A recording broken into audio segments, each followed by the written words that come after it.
I had started investing when I was 11. I just dithered away until when I was 7 and 8 and 9. So unfortunately, I didn't get started until I was 11. But I bought my first stock when I was 11, and then I experimented with a whole bunch of things, the timing of stocks and charting and doing all these crazy things. It was a lot of fun.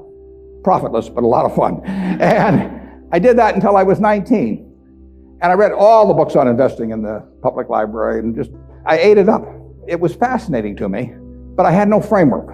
I was just searching for something. I was hoping that little things on a chart would tell me something about what a stock was going to do. It was kind of crazy, but everybody else was doing it, so I figured I'd do it too.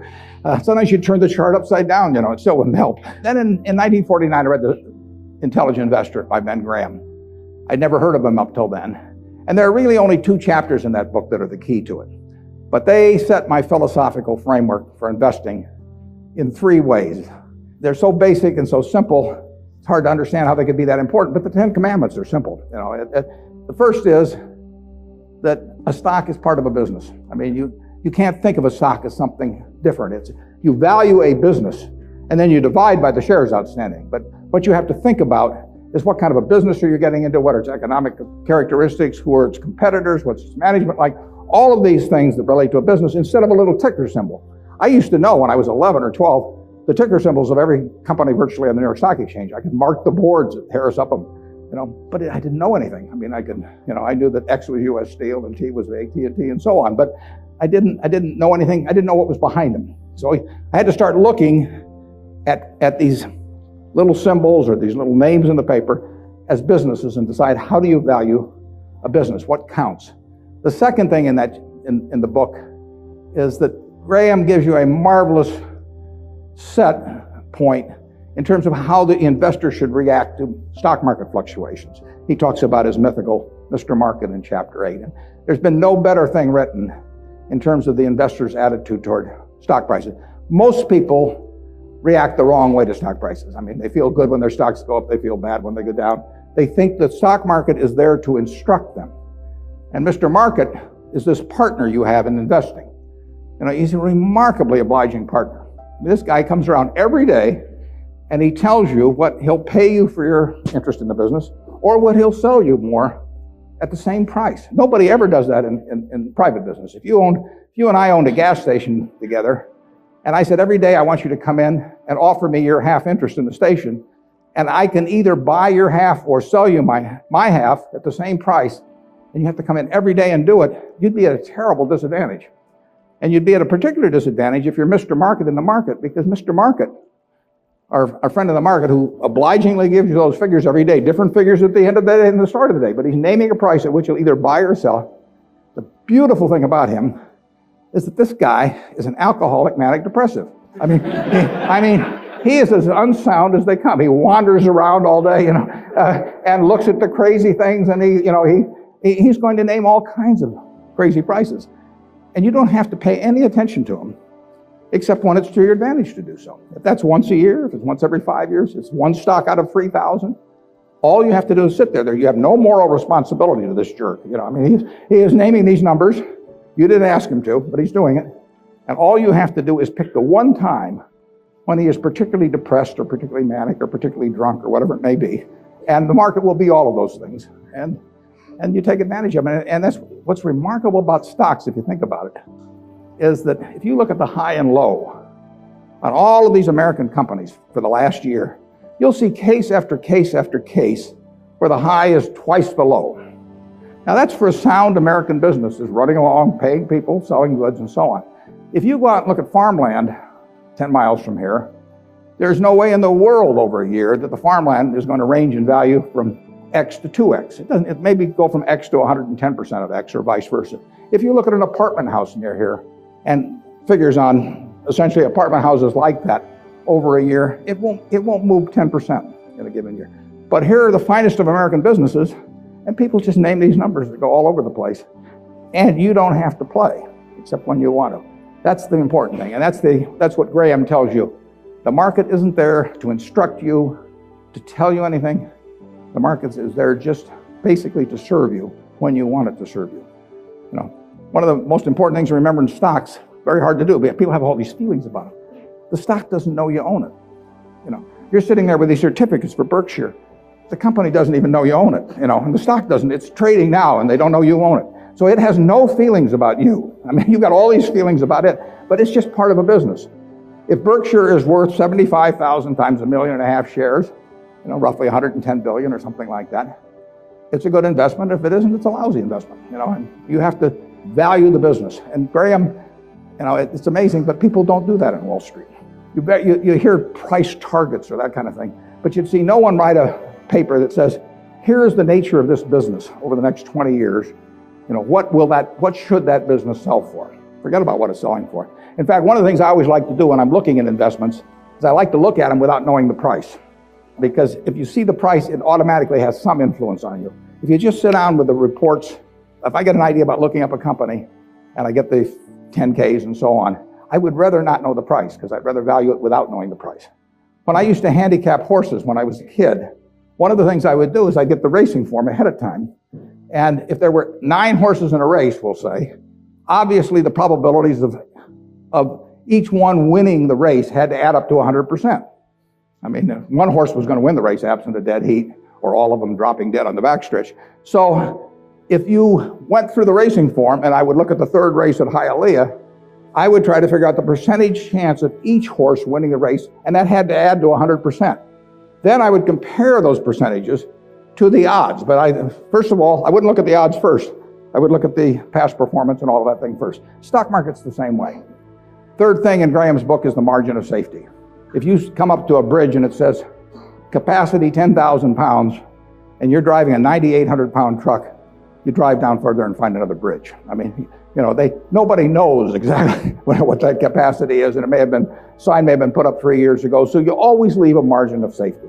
You don't try to cut things that close. You wait till something kind of shouts at you in the stock market.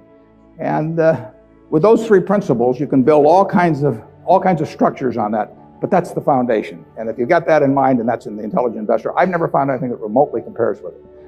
All 3 of the ones you can't get rid of one leg of the 3-legged stool and still have a good investment philosophy. But I would say that the most important thing over a long period and working with big money is to understand the business. Let's just say for the moment that you were given $1 million or whatever sum was necessary, and you could look around Knoxville or look around all of Tennessee if you want and buy into any 3 businesses, between now and a week from now, private businesses, not trading or anything of the sort. And you got a week to do it or you have to give the money back. What will you be doing during the next week? I mean, you can look at all these companies. Some of them you're quite familiar with. Some of them you're less familiar with. Some of them you know by reputation. Some of them you know the management. Some of them you don't. You know their competitive situation. What will you be thinking about during that 7-day period? How will you actually be screening these companies out? I think you'll look for 3 businesses, and you can't trade them after you buy them. You're gonna own them the rest of your life. You're gonna be looking for businesses that have enduring competitive advantage. You don't want to buy a Burger King franchise just because nobody's come within 10 miles of it yet, because Wendy's and McDonald's and all of those will be there pretty soon. I mean, it isn't necessarily who's earning the most money now. You're going to look for something with enduring competitive advantage. Now that takes a business with some kind of a moat around it, because capitalism, by definition, is a system where every time somebody has an economic castle, somebody else is going to come after it. It's just the nature. If you open a restaurant and it's successful here in town, somebody's going to take your menu and probably take your chef, maybe cut your price, maybe offer a little more parking, maybe be a better okay, whatever. I mean, capitalism consists of going after the other guy's castle. If that's the case, you want a castle with a big moat around it. And there's a lot of ways you can have a moat around something. You could have it by patent protection. You could have it by location in certain areas. I mean, if you have something in people's mind, like Coca-Cola, 6 billion people in the world, practically all of them have something in their mind about Coca-Cola, largely favorable. They don't have anything in their mind about RC Cola. And if RC Cola spent $1 billion advertising, they wouldn't have anything in their mind about RC Cola. But they've got something in their mind about Coke, and generally it's favorable. That's why Coke wants to be where people are happy, because they want to be at the theater. They want to be at Disney World. They want to be at the World Series. They want always have you drinking that drink of Coca-Cola while at the same time experiencing happiness. And if they do that, they're going to sell a lot of Coca-Cola. And it won't make any difference if somebody is a half a cent less on some serving than Coke. So that's an enduring competitive advantage. And you want it run by honest and able people. You don't want to go in with a crook, and you don't want to go in with a dope. Now, the best businesses to buy are the ones where you could have a dope in there. I mean, Peter Lynch says, buy a business that's so good that an idiot can run it, because sooner or later one will, and there's some merit to that. In fact, I got a question the other day from a student group, and they said, what's going to happen to Berkshire when you go gaga? And I said, well, Berkshire's so good that I can go gaga. In fact, I may even be, those are the kind of businesses to own. So you want a management that's able and honest. And then you want a price that's sensible. And that's what you'd look for. You'd go around Tennessee, got a week to do it, and you'd immediately screen out a whole bunch of things. You just know that they weren't a fertile area, That's an important thing to be able to do, to know, just get rid of all kinds of things. There was a great article in the New Yorker 30 years ago when Bobby Fischer was playing Spassky in a famous chess match which drew attention around the world. And they examined how the mind could, with billions and billions and billions of possibilities, how it could group things so as to immediately cast it down to where you had like 4 options. And of course, when the humans play something like deep thought, or whatever the latest version is of the computer on that computer is making maybe 700,000 or 1 million calculations a second. And the human mind is competing against that, but the computer is checking every possibility. And the human mind somehow has this ability to cast out 99.999% of those things that the computer has to go through in order to focus on the 3 or 4 possibilities that really make sense.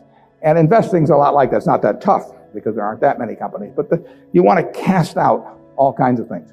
If somebody told me that my life depended on picking among the Dow Jones stocks a group of 10 that would be the best performers or outperform the index as a whole, I would spend my time thinking of the worst companies in there. I would cast out things, and then I would figure I left those behind, and that's an easier way to approach the problem, actually, than trying to pick the 10 best. If you were thinking about the state of Tennessee, there's a whole lot of things you wouldn't examine. You just figure they're too tough. You might decide, car dealerships were too tough. It's always going to be competitive. Who knows whether Ford or General Motors are going to be selling more cars 5 years from now, or whether there's going to be tariffs on foreign cars, or who knows.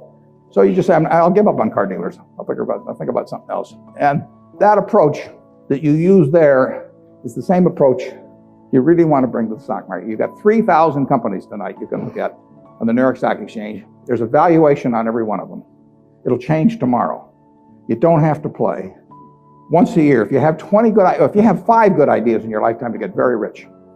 I tell students sometimes they'd be better off if they had a punch card when they got out of school with only 20 punches on it. Because then, instead of listening to somebody at a cocktail party and then going out the next morning and buying some shares, they'd really think about every punch. That's all the punches you get. 20 punches is plenty. You just have to make sure that you don't do any of them for frivolous reasons. We never want to buy anything small at Berkshire. It just doesn't make any difference. We want to think about things that can move the needle. And that gets tougher as the capital gets greater. But that's the way to focus on investments.